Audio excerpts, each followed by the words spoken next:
Muy buen día. Tenemos la lectura de la liturgia de la palabra del día miércoles 31 de diciembre. En la semana de Navidad, u octava de Navidad, en el ciclo A, celebramos a San Silvestre I, Papa. Muy bien, este Papa del siglo III es conocido porque eh, ya la Iglesia se libró de las persecuciones con el emperador Constantino, ¿no? Quien determinó que el cristianismo era la religión oficial del imperio. Muy bien, también es el Papa número 33 desde San Pedro. Vamos a la primera lectura y tenemos la lectura de la primera carta del apóstol San Juan, capítulo 2, versículos del 18 al 21.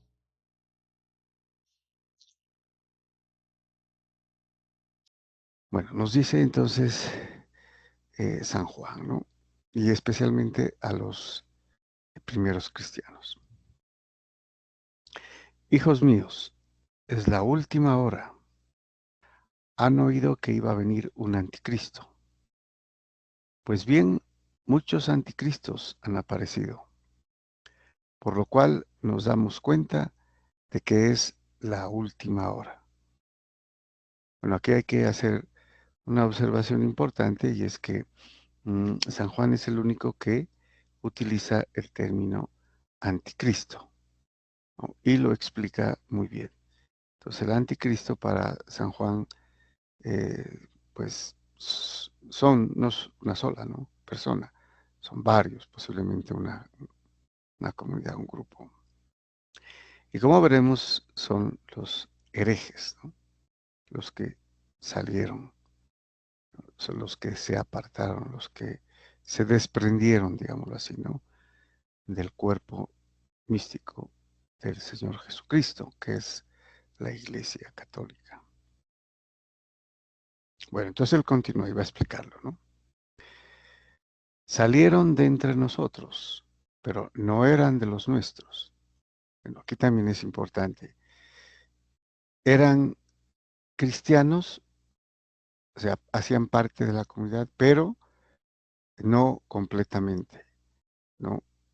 De alguna manera renegaron y se apartaron.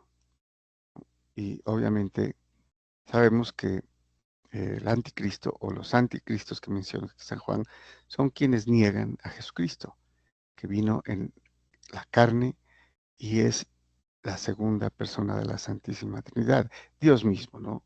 En su divinidad. Tomó carne humana, se hizo como nosotros. Entonces, a quienes niegan esto, pues obviamente les llama San Juan anticristos, porque son contra Cristo, ¿no?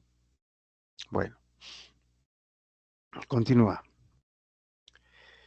Si hubiesen sido de los nuestros, habrían permanecido con nosotros. Pero sucedió así para poner de manifiesto que no todos son de los nuestros. Muy importante, ¿no? Observar esto, que no todos los que dicen ser cristianos, ¿no? Que pertenezcan a la Iglesia Católica, es decir, al cuerpo místico de Cristo como sus miembros, no todo el que lo diga lo es, ¿no?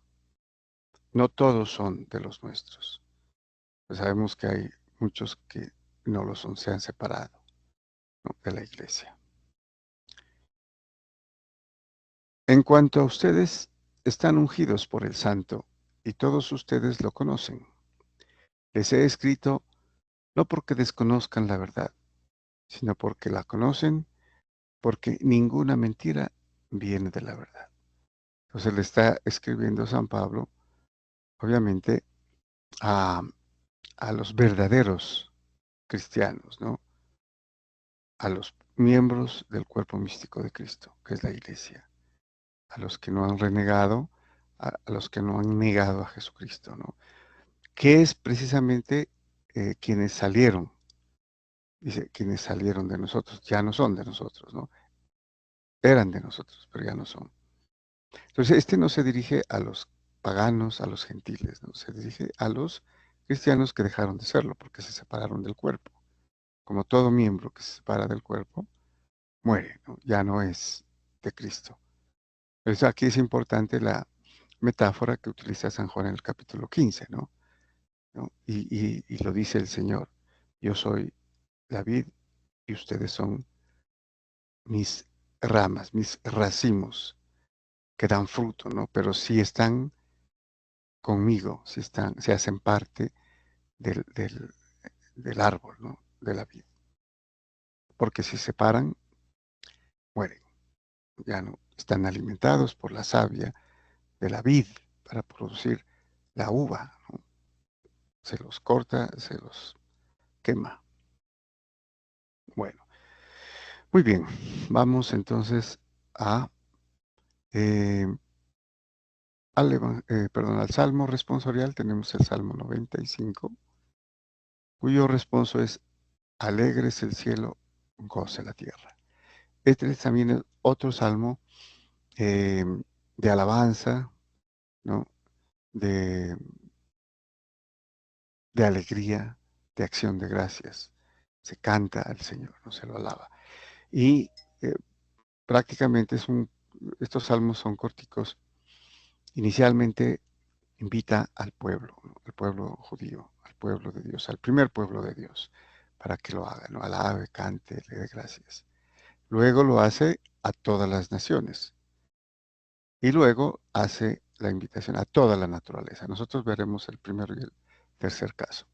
Entonces dice el salmista: canten al Señor un cántico nuevo, cante al Señor toda la tierra, canten al Señor, bendigan su nombre, proclamen día tras día su victoria.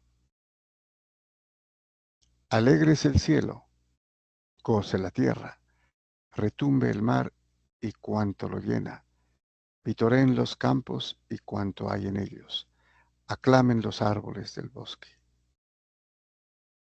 Delante del Señor que ya llega y allega a regir la tierra, regirá el orbe con justicia y los pueblos con fidelidad. Entonces vemos que no solamente es a los hombres, ¿no? A los pueblos, a las naciones, incluido el pueblo judío, ¿no? Sino a toda la naturaleza. Alegres el cielo, goce la tierra, retumbe el mar y cuanto lo llena. Esto, toda la creación. Bueno, entonces un salmo de alabanza, ¿no? De acción de gracias. Y vamos al Evangelio. El Evangelio tenemos a San Juan, capítulo primero, versículos del 1 al 18. Bueno, este también es bastante conocido. Es el pasaje más eh, teologal, digamos así, ¿no? Como prólogo, y que se habla del verbo como divinidad antes de la creación y también al verbo encarnado, ¿no? Que es el principio de toda la creación y el creador de todo. Bueno, entonces nos dice San Juan: en el principio existía el verbo, y el verbo estaba junto a Dios, y el verbo era Dios. Bueno, en esta versión utiliza el verbo, pero también otras versiones utilizan la palabra, ¿no? Por ejemplo, dirían: en el principio existía la palabra, y la palabra estaba junto a Dios o con Dios, y el verbo era Dios, la palabra era Dios. Sí, es interesante la metáfora del lenguaje, ¿no? En este caso, tenemos el verbo como una palabra, ¿no? Que es la que se expresa. Podemos hacer, creo que lo vimos en otro pasaje también, ¿no? Que utiliza eh, ese mismo capítulo y versículos. Entonces, el verbo, el Hijo, el Padre, quien habla a través del verbo. Y ese verbo hace lo que significa, realiza. Es un verbo activo, ¿no? Y se encarna. El creador de todo, por quien todo fue hecho, se encarna. Toma carne humana como la nuestra y realiza el acto más grande de amor, ¿no? Que solamente Dios lo puede hacer para perdonar los pecados, para limpiar, ¿no? Lo que estaba perdido.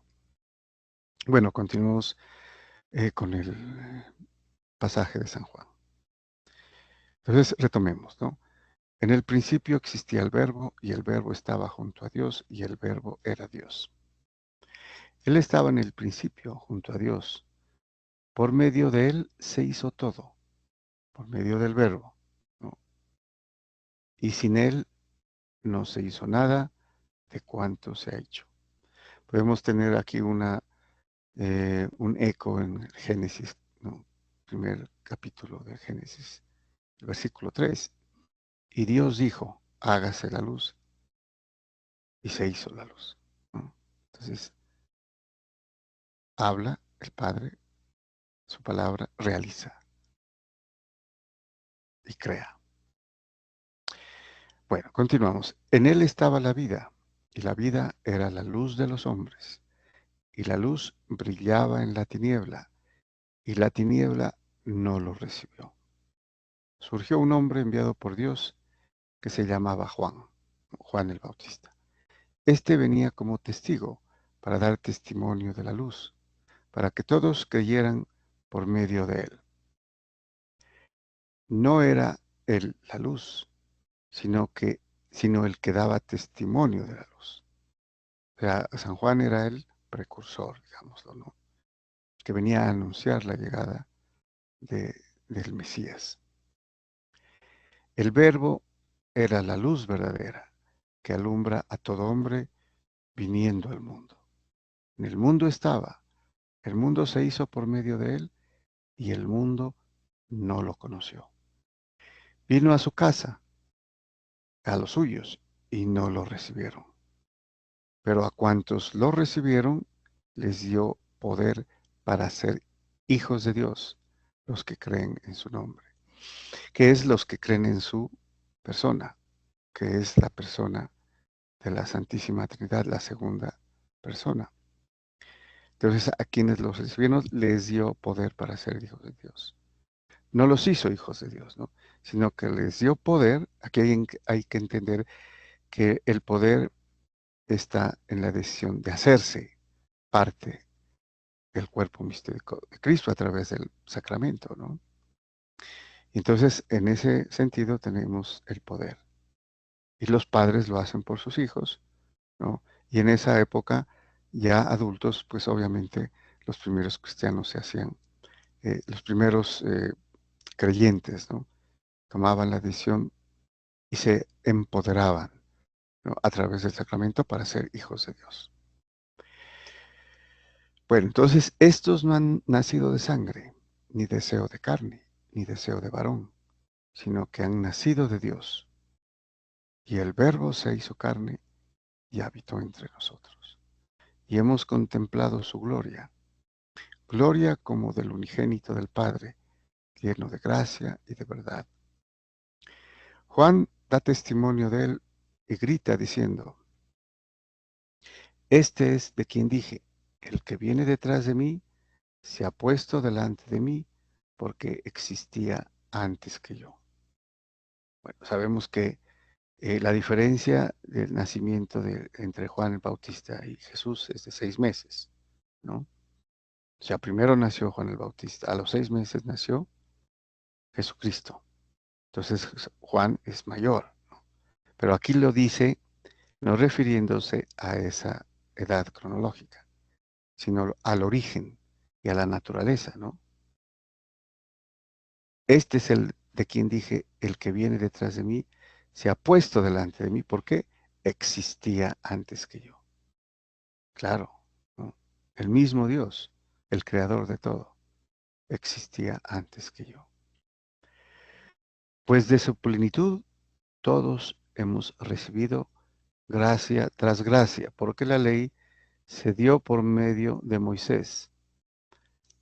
La gracia y la verdad nos han llegado por medio de Jesucristo. A Dios nadie lo ha visto jamás. Dios unigénito, que está en el seno del Padre, es quien lo ha dado a conocer. Bueno, entonces, ¿quién dio a conocer la naturaleza del Padre? ¿No? De Dios mismo, Jesucristo, encarnado, hecho hombre como nosotros. ¿No? Nos vino a hacer conocer el amor del Padre a través de él. ¿No? Y a través de esta, eh, la máxima, digamos, prueba de amor. Solamente Dios puede, ¿no?, hacer para perdonar los pecados y salvar lo que estaba perdido. Muy bien, muchas gracias y bendiciones.